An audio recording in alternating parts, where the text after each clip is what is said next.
오늘도 하나님께서 저와 여러분들과 함께 하시는 줄로 믿습니다. 우리 앞에 성도님들에게 선포합시다. 하나님께서 하시면 다 됩니다. 선포하시겠습니다.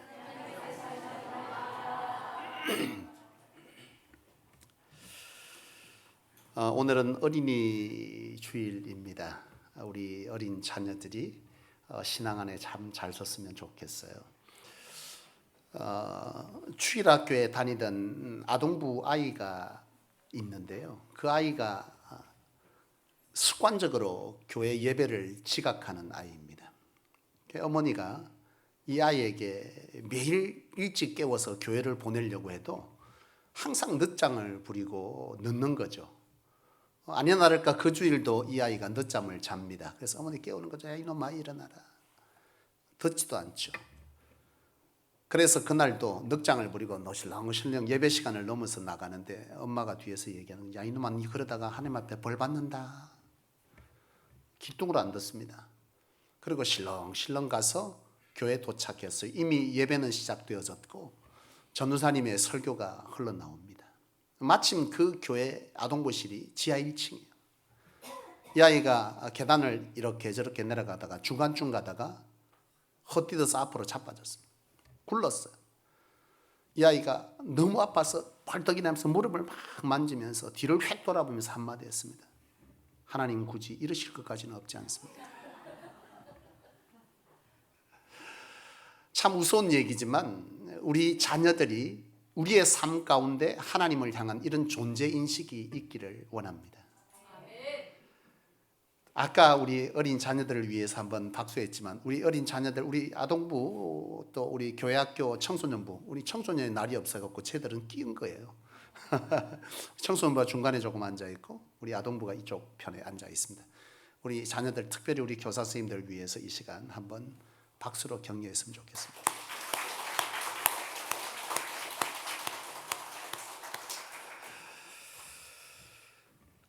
얼마 전에 이제 우리 성소교회에서 남성교회 우리 하메노의 부산 시찰 남성교회 순회 헌신 예배가 저희 교회에서 있게 되고 제가 그때 이제 말씀을 맡아서 설교하게 될 때에 그 말씀을 준비하면서 지금 대한민국 교회학교 복음화율에 대한 조사를 제가 조금 해봤어요.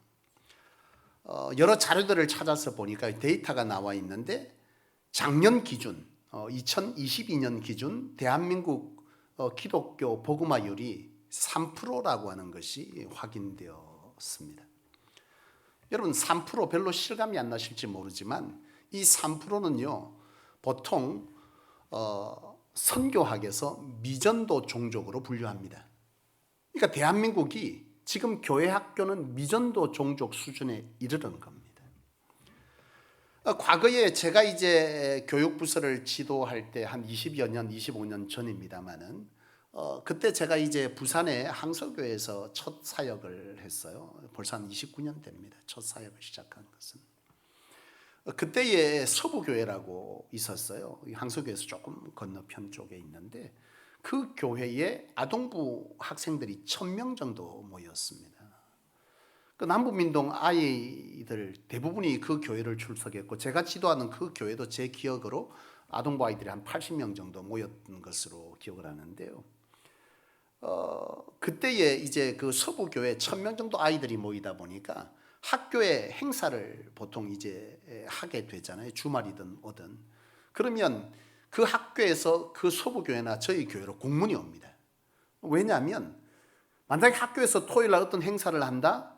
근데 사전에 교회와 협의되지 아니하고 교회 학교에 행사가 있으면요 애들이 학교 행사를 다 빠져버린 거예요. 교회로 다 가버린 거죠. 그러니까 학교에서 어떤 행사를 할 때 미리 사전에 교회에다가 협조 요청을 했던 것입니다. 아니면 그 1000몇백 명의 애들이 다 빠져버리면 아예 그 행사 자체가 안 됐던 것이죠. 불과 20년, 25년 전의 얘기입니다. 이 얘기를 왜 하느냐 하면 지금 우리 자녀들이 3%의 지금 복음화율이라고 할 때 불과 앞으로 20, 30년 뒤에 이 아이들이 30대, 40대, 50대가 되어지고 그때에 지금 이 한국교회는 어떻게 되는 거죠? 3% 남아있는 미전도 종족 기독교 국가가 되어진다는 뜻입니다. 놀랍게도 대한민국은 선교한국이라는 이름을 가졌습니다. 불과 10수년, 20년 전, 30년 전만 해도 많은 선교사들을 파송하고 이 대한민국은 정말 하나님의 축복 아래 한강의 기적이라는 놀라운 축복을 받았던 나라. 그렇게 선교사를 끊임없이 파송했던 대한민국이 앞으로 30년 뒤에 선교사를 다시 파송받게 되는 이런 어처구니 없는 상황을 맞게 될 수 있음을 예견하는 수치입니다.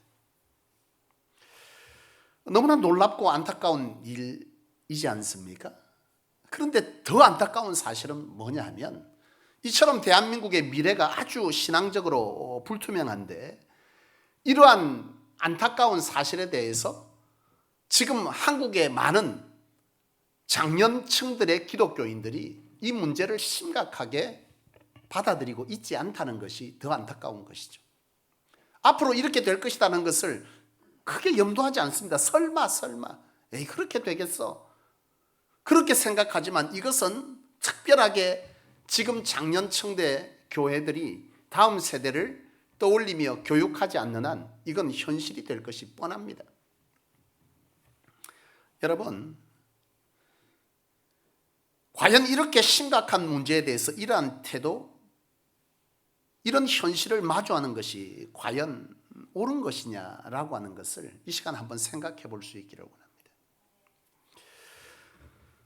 사무엘상 2장 6절 이하에 보면 한나라고 하는 한 여인의 기도와 신앙의 고백이 있습니다. 이 여인은 이렇게 기도했고 이런 신앙을 고백했습니다. 여호와는 죽이기도 하시고 살리기도 하시며 수월에 내리게도 하시고 거기에서 올리시기도 하시는도다. 여호와는 가난하게도 하시고 부하게도 하시고 높이기도 하고 낮추기도 하시는도다. 무슨 얘기입니까? 하나님께서 우리 인생의 생사화복을 주장하신다라고 하는 이 신앙의 고백을 이 한나는 하고 있는 것이죠. 근데 이 고백이 있기까지 한나에게는 그럴 만한 삶의 문제가 있었습니다. 그게 뭐냐면 한나는요 무자한자였죠. 그러니까 출산할 수 없는 그런 여인이었습니다.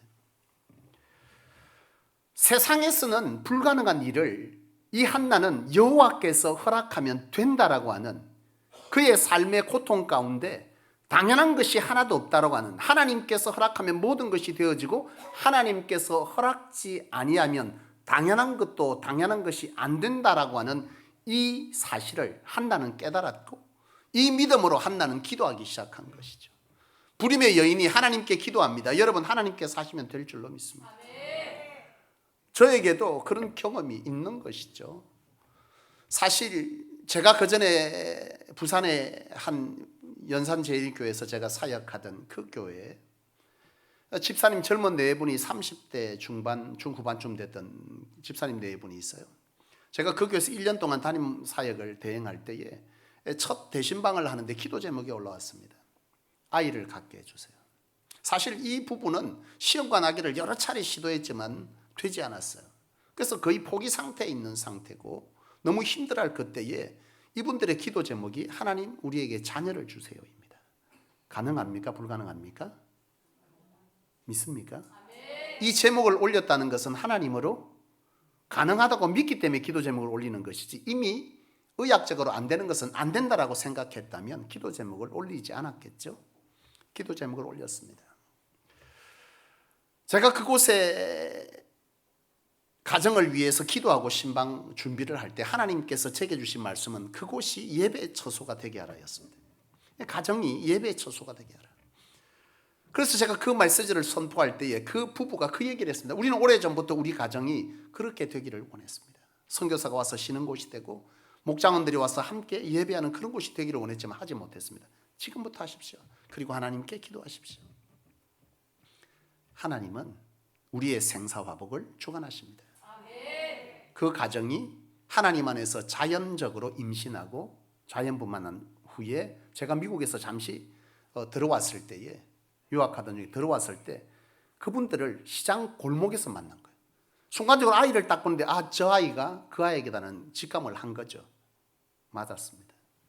그때 목사님 기도해 주셨고 하나님께서 자연 임신되게 하시고 또 주셔서 이 아이가 그 아이입니다.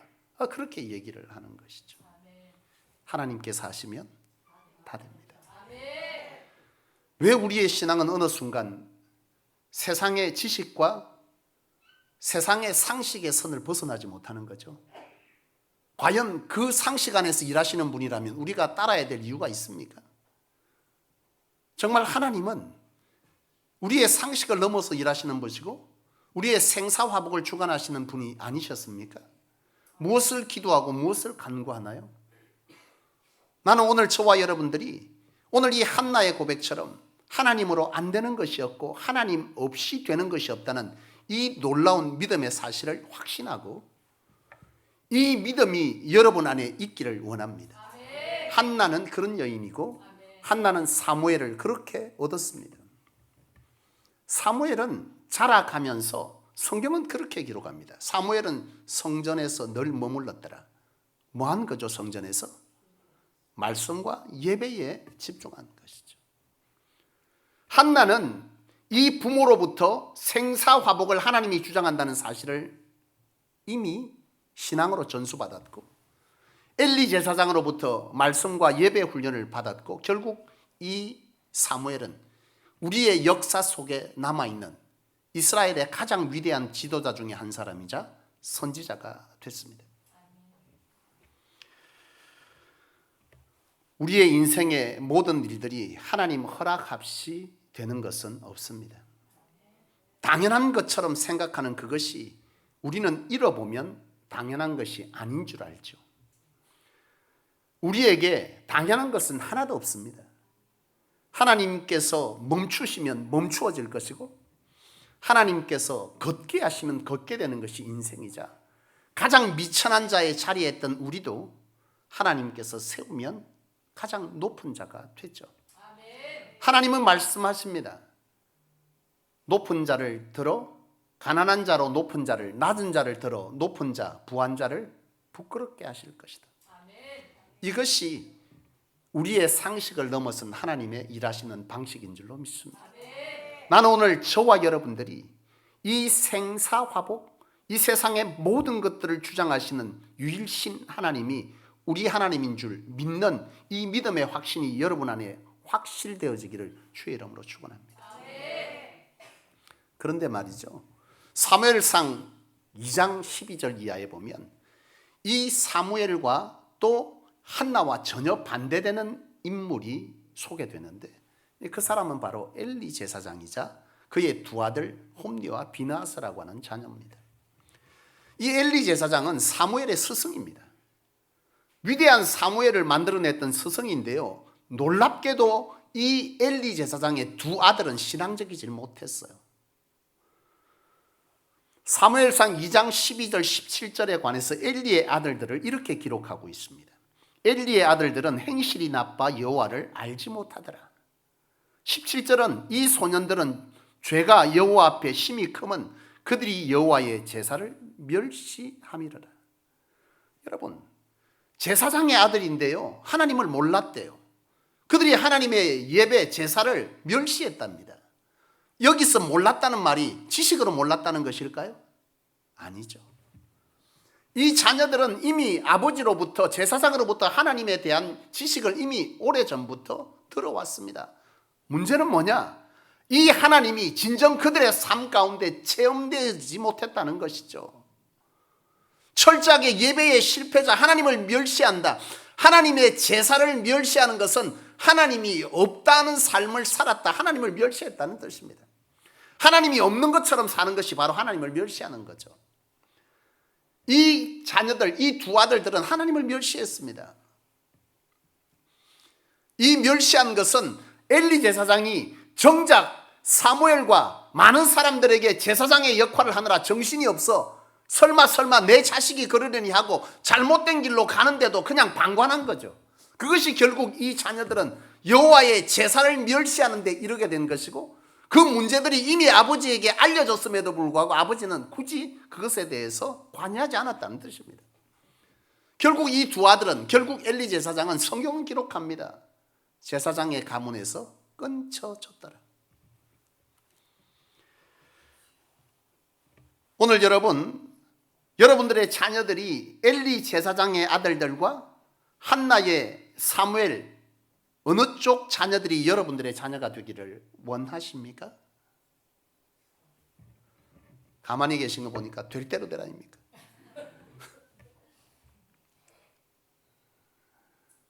그 어느 누구도 홈리와 비나스와 같은 인생을 살기를 원하는 부모는 아무도 없을 것입니다. 그렇다면 모든 것은 대가 지불을 하셔야죠. 우리가 무엇을 전수하고 무엇을 가르치느냐, 이것은 곧 그들의 삶의 미래가 될 것입니다. 하나님께서 모든 것들을 주장하십니다. 우리의 노력으로 결코 모든 것을 이룰 수 없습니다. 하나님께서 하셔야 되는 것이죠. 오늘 본문을 보시죠. 오늘 본문은 신명기 6장 4절로 9절의 말씀이자, 이것은 여호와께서 하나님의 백성 삼으신 선민된 이스라엘, 과거는 구약의 이스라엘이자 오늘 우리는 새롭게 하나님으로 선택받은 선민된 저와 여러분들에게 주시는 말씀인 줄로 믿습니다. 오늘 여호와께서 하나님의 백성에게 이렇게 말씀하십니다. 이스라엘아 들으라. 이스라엘아 들으라. 우리 하나님은 오직 하나인 여호와시니 너는 마음을 다하고 성품을 다하고 힘을 다하여 내 하나님 여호와를 사랑하라. 오늘날 내가 내게 명하는 이 말씀 뭐요? 여호와를 힘과 마음과 뜻을 다하여 사랑하는 이 말씀을 너는 마음에 새기고 내 자녀들에게 부지런히 가르치며 집에 앉을 때나 길을 갈 때나 누울 때나 일어날 때나 이 말씀을 강론하고 설교하고, 너는 또 그것을 내 손목에 매어 기호로 삼고 항상 그것을 내 손으로 행하는 그 어떤 것에 여호와께서 모든 것들을 주장하신다라고 하는 사실을 염두하고 행하고, 내 미간에 붙여 표를 삼고 내 미간에 붙여 여호와를 사랑하고 있다는 사실을 사람들로 보게 하고, 또 내 집 문설주와 바깥 문에 기록할지니라. 내 집 어느 곳에든 여호와를 향한 흔적이 내 집 문 밖에까지도 사람들로 하여금 내가 하나님을 사랑한 자임을, 내 자녀들이 하나님을 사랑하는 자임을 알게 할지니라. 이것이 여호와의 계명이고 이것을 지키는 것이 진정 여호와로 인하여 축복을 받을 길이니라. 여호와께서 이스라엘에게, 곧 저와 여러분들에게 해주신 말씀입니다.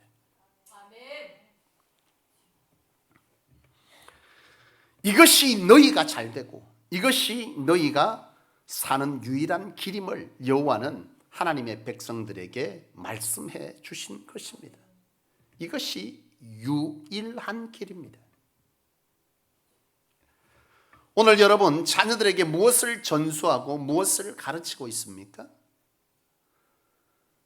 오늘 우리는 주를 위해 열심이 아닌 출세와 성공과 미래의 편안함과 누림의 삶을 살기 위해 열심히 살아야 한다고 요구하지 않습니까? 생사화복을 주관하시는 하나님을 사랑해야 할 요구를 전수하지 아니하고 세상의 상식과 세상의 지식을 앞세워가는, 굳이 하나님께 나와 하나님으로 살아가려고 하지 아니하는 그 어떤 자리에 있음에도 불구하고 그것에 대해서 방관하는 이런 일이 우리에게 있어서는 아니 될 줄로 믿습니다.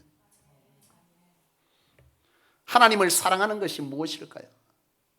여호와는 말씀합니다. 너는 마음을 다하고 힘을 다하여 여호와를 사랑하라. 그것을 내 마음에 새기고 내 자녀들에게 강론하라.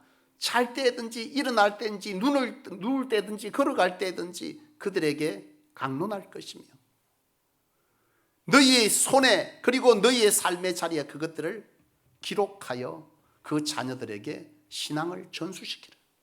이것이 너희가 살 유일한 길이며 축복의 길이다. 이것을 여호와께서 말씀하셨는데 여호와를 사랑하라는 이 말씀이 무슨 의미일까요? 요즘 제가 금빛 학교를 목요일마다 우리 헌신자들과 함께 세워갑니다. 이 지역의 어르신들을 함께 불러서 한 2시간 가까이 함께 동요도 부르고 레크레이션도 하고 제가 강의도 하고 또 끝나고 나면 우리 행복 모임도 하면서 삶도 나누고 또 그리고 끝나고 나면 또 활동도 합니다. 그리기도 하고 종이 접기도 하고 뭐 춤도 추고 노래 댄스 팀도 있고 뭐 그렇습니다. 근데 그 강의 때 저는 정면으로 돌파를 하는 거죠. 이 강의 때 보통의 여러분 뭐 금빛학교 실버스쿨 하면 그냥 세상의 복지관에서 하는 것과 똑같이 대부분 교회들이 하고 있습니다. 저희 성소교회는 정면으로 맞닥뜨린 것이죠. 복음을 선포합니다. 제가. 물론 들으면 70%는 우리가 기본적으로 공감할 수 있는 얘기를 하고 그 20, 30%는 복음을 정면적으로 맞닥뜨리는 것이죠. 지난주는 표현하고 삽시다라는 제목으로 제가 강의를 했습니다. 여러분 10길 물속은 알아도 한 길 사람 속은 모르잖아요. 표현하고 살아야죠. 맞습니까? 표현하고 살아야 합니다. 여러분 표현하고 사십니까? 주성열 집사님, 사랑하는 주성열 집사님, 표현하고 사시기를 바랍니다. 표현한다는 것은 여러분 사람 속을 말하지 않는데 어떻게 알아요? 사랑한다 말해야죠. 주 집사님 많이 하시기 바랍니다. 사랑한다 말해야 알지. 근데 경상도 남자들 뭐라 그래요? 그걸 꼭 말로 해야 하나? 말하는데 어찌하노? 모릅니다. 말해야죠. 근데 여러분 이 사랑이 말에만 머물면 그 사랑에 대한 감정이 오롯이 전달되지 않아요. 요즘 최근 들어서 젊은 여성들이 저를 보고 얼마나 사랑한다고 말해주는지 모릅니다. 백화점을 갔더니 생판 나를 쳐보는데 고객님 사랑한답니다. 그 사랑 맞습니까? 아니죠. 입술의 사랑은 우리에게 감동을 주지 못하죠. 행위가 따라야 하는 것이죠. 희생과 책임이 따를 때 그 사랑은 우리에게 오롯이 전달되는 것입니다. 제가 금빛학교에서 그런 거죠. 여러분 제가 여러분을 사랑하는 것이 느껴지십니까? 하니까 그게 어르신들이 사랑하는 줄 압니다 그래요. 감동받죠. 그래서 내가 또 묻습니다. 무엇으로 압니까? 하니까 몰라. 그래 제가 그랬어요. 제가 왜 여러분들을 사랑하는지 아시겠습니까? 제가 여러분들을 사랑하고 있다는 것은 이 시간을 내고 그리고 수고를 하고 헌신을 하고 돈을 들여서 여러분들을 섬기고 있다는 것 자체가 여러분들을 사랑하지 않고는 할 수 없는 일입니다. 근데 내가 왜 여러분들을 사랑하죠? 그러니까 또 퀘션 마크가 문제. 아니 근데 목사님 왜 우리를 사랑하는 거죠? 내가 그랬어요. 내가 여러분들을 사랑하기까지 사랑할 수밖에 없는 이유가 있는데 그것은 내가 가장 사랑하는 우리 주 예수 그리스도께서 이웃을 내 몸과 같이 사랑하는 것이 하나님의 뜻이고 아버지의 뜻이라고 했으니 내가 그분을 정말 사랑한다면 그분이 가장 원하고 관심 가지는 것을 들어주고 행해줄 때 비로소 내가 그분을 사랑하는 것이 뭐 해야 되는 거예요? 사실화되는 거잖아요. 내가 주님을 사랑하는데 그분이 여러분들을 사랑해 주라고 해서 내가 그분을 사랑하기 때문에 그분이 원하는 이 행위를 여러분들에게 하는 것입니다. 라고 말해준 것이죠. 여러분 하나님을 사랑하는 것은 입술에 머무는 것이 아닙니다. 하나님을 사랑하는 것은 그분이 우리로 하여금 행하기를 원하셨던 이 땅을 제자화시키고 예수 그리스도가 구원자이시고 하나님께서 우리를 사랑하셔서 독생자 예수 그리스도를 죽기까지 우리를 사랑하셨다는 이 사실을 우리의 삶 가운데 우리의 입술을 통해 증언증명하는 하나님의 하나님 되신 하나님이 우리의 인생을 주장하시고 하나님으로 안 되는 것이 없다는 이 사실을 우리가 체험한 것을 그들 가운데 전하여 증인되어지는 이 삶을 살아라 하신 것, 이 명령을 내가 그분을 사랑한다면 그분이 가장 우리로 하기를 원했던 이 명령을 들어줄 때 비로소 우리는 그분을 사랑하는 이 사랑이 사실화되는 것이죠. 우리가 진정 그분을 사랑하고 그 하나님을 사랑한다면 그 하나님과의 만남인 이 예배가 그건 무엇보다도 우선순위가 될 때 그 사랑이 진심이 되는 거죠. 우리가 그분을 향해서 우리에게 주어진 그 어떤 사역들과 이 땅을 향한 헌신과 나눔과 사랑을 행할 때 거기에 내 것을 포기하는 희생과 수고가 들여질 때 그 충성이 있을 때 비로소 그 책임은 하나님을 사랑하는 것에 표현이 되는 것이죠.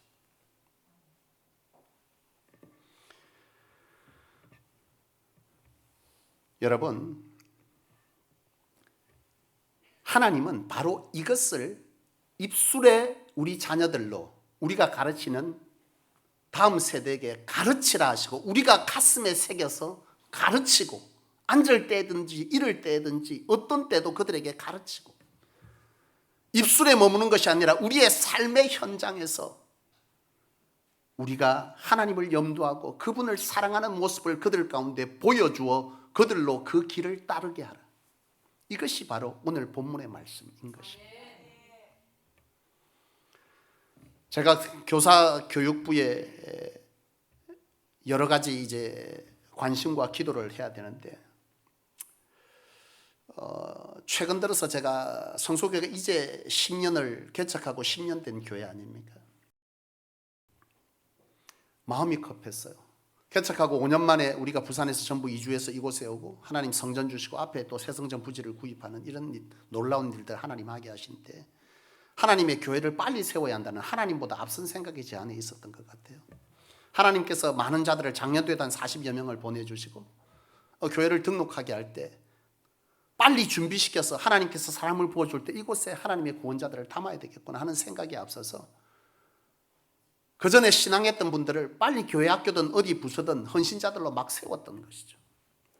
제가 최근에 안타까운 몇 가지의 일들을 겪으면서 제가 굉장히 스스로를 돌아보며 우리 자녀들에게 너무나 또 힘들었어요.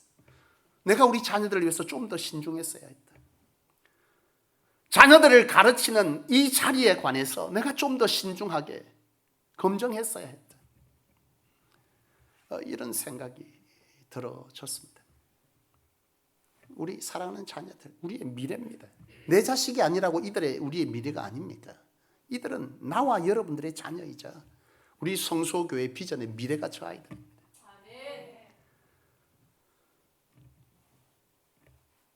여러분, 나는 저와 여러분들이 이 교육부에 정말 여러분들이 관심을 가지고 가르치는 것에 거룩한 부담감이 있고 쉽지 않겠지만 그 일들을 자원하는 이들이 많아지기를 원합니다.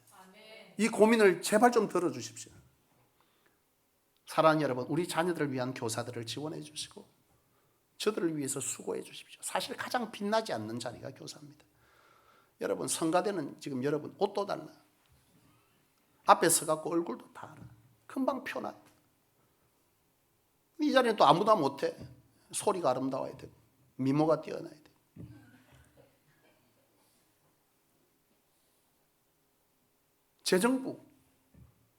재정 받으러 갈 때마다 사인 안 해주면 안 주는 자리 참 괜찮은 자리.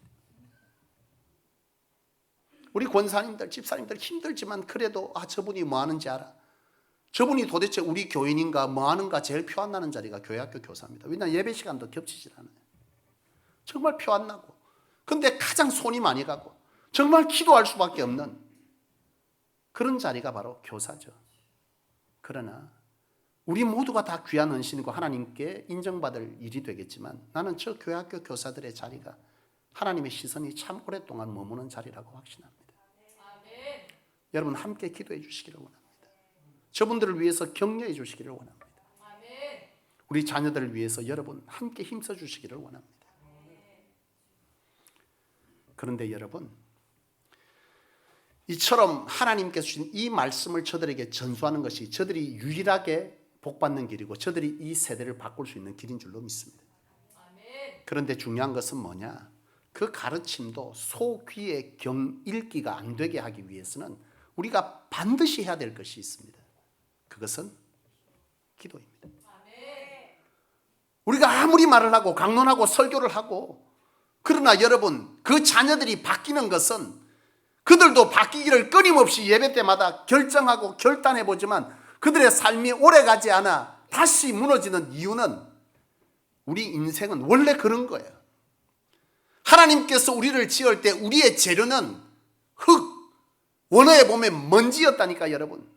그 코에 생기를 불어넣어 우리가 이렇게 사람굿이라고 사는 겁니다.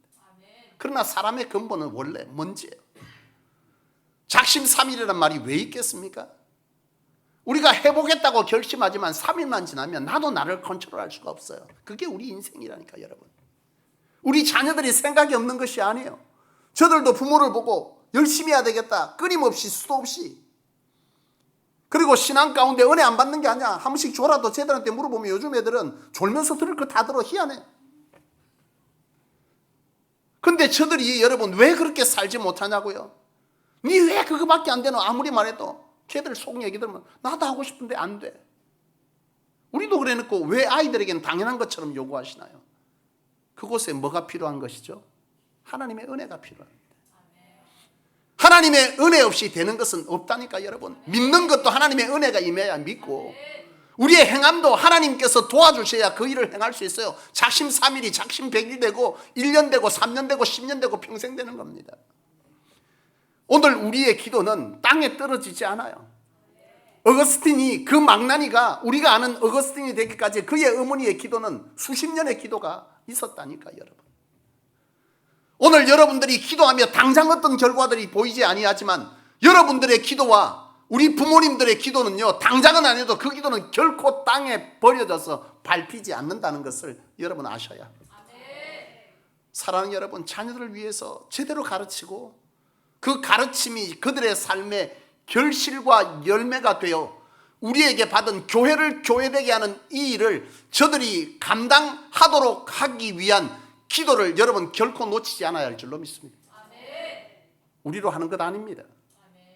아무리 가르쳐 놓아도 저놈들이요, 저 녀석들이 제대로 이 시대에 하나님의 사람으로 살려고 하면 하나님의 은혜가 임해야 주를 위한 인생을 삽니다. 가치가 바뀌지 않는 자는 하나님을 열심히 이용할 뿐입니다. 가치가 바뀌어야 주를 위해 사는 거죠. 사랑하는 여러분, 기도보다, 신앙보다 더 좋은 전수는 우리에게 없습니다. 그것들을 자녀에게 전수하십시오. 하나님께서 그 자녀들을 책임져 주실 것입니다. 말씀을 마치겠습니다. 한국교회 우리 자녀들의 미래를 위한 경각심을 깨우십시오. 무엇보다 하나님 사랑이 중요하며 사랑하는 것이 무엇인지를 가르치십시오. 그 자녀들을 위해서 기도하십시오. 성소의 자녀들이, 여러분 성소교회가 특별합니까? 특별하지 않습니까? 뭘 특별해요? 안 특별합니다. 성소교회는 특별하게 보일 뿐입니다. 왜냐하면 성소교회는요, 기본을 지켜가는 겁니다. 하나님께서 이것이 교회라는 것을 우리는 지켜 행하도록 명함받은 자가 성소죠. 성소교회, 누가 그러더라고 이름 참 좋아요. 뭘 모르시는 분이죠. 성소의 뜻은 교회라는 뜻이고 성전이라는 뜻입니다. 자, 성소교회를 바꿔서 불러봅시다. 시작. 정말 웃기죠? 하나님이 제게 주신 비전은 교회다운 교회를 세우라였습니다. 우리 자녀들은 이것이 진정 하나님의 교회이고 이것이 진정 그리스도인이다라는 것을 고수해야 될 자녀들이고, 이것을 고수하기 시작할 때 우리 자녀들은 무너지는 이 3%의 교회들을 다시 깨우는, 하나님으로 이 땅의 사람들을 부끄럽게 만들고 이 사람들을 두렵게 만드는 이런 놀라운 그리스도인다운 그리스도인, 그런 이들이 저들 될 것이고, 이 한국교회는 다시금 이 사실을 믿음으로 고백하고 힘쓰고 애쓰고 기도하는 자들을 통해, 그 자녀들을 통해 이것이 이 땅에 우리가 만지고 보게 되는 미래가 될 줄로 믿습니다. 함께 기도하겠습니다.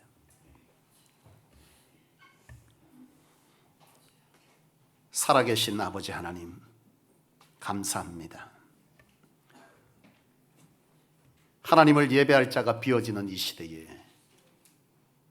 그래도 이처럼 하나님께 찬양하는 어린 자녀들이 있고, 예배하는 우리로 꿈꾸게 할 우리 후손들이 함께 예배할 수 있음이 하나님께 감사할 이유임을 고백합니다. 하나님 아버지, 하나님께서 친히 하실 수 있는 일이나 사모하고 애쓰고 힘쓰는 곳에 역사를 일으키는 줄로 믿사오니, 여호와여 부디 이 성소에 저희들을 통해 우리 자녀들에게 바른 신앙을 전수시켜 저들로 하나님의 하나님 되심을 이 땅 가운데 선언 증명하게 하며, 무너지는 교회들을 깨울 일들을 우리가 해내기를 원하며 기도하며 하나님의 뜻을 담기를 원하오니 우리의 이 사모함이 하나님을 감동케 되게 하여 주옵시고 하나님께서 능력과 은혜를 부어 우리 다음 세대를 통해 이 성소가 이 시대에 무너지는 교회, 변질되어지고 삐뚤어지는 교회들을 다시금 하나님께서 명하셨던 초대교회의 모습으로 되돌리는 그런 역사가 나타나 무너지는 한국교회가 3%로 머무는 것이 아닌 다시금 30%, 50% 결실되어 이 땅이 선교 한국으로서의 믿음의 위상을 회복할 수 있도록 우리 자녀들을 축복해 주시옵소서. 기도 없이 되지 아니한다 하였사오니 이 성소의 기도의 소리가 끊이지 않게 하여 주옵시고 자녀들을 위한 기도가 멈추지 않게 하여 주옵시며 자녀의 삐뚤어진 삶을 놓고 방관하는 이가 아닌 진정한 이것이 살 길이라는 것에 대해서 바른 믿음을 전수하는 우리 안에 열정이 식어지지 아니하도록 주께서 우리 위에 은총을 베풀어 주시옵소서. 그것이 결코 하나님으로 되어질 이름을 믿사오니 여호와여 우리의 중심과 기도를 받아 그 뜻을 이루어 가시옵소서. 믿고 감사드리며 주 예수님의 이름으로 간절히 기도하옵나이다. 아멘.